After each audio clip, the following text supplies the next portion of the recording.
Dwi yma i dibyncio'r myth bod rhaid chi adael adre i fod yn llwyddiannus. Ardaloedd Arfor ydy'r lle i fod. Gwynedd, Ynys Môn a Cheredigion. Mae modd i chi fyw bywyd llwyddiannus cyflawn yn byw yn yr ardaloedd yma.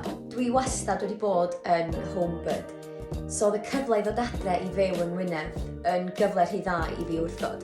Dwi wedi gallu prynu tŷ yma. Rhei o'r pros o symud adre ydi rhatach.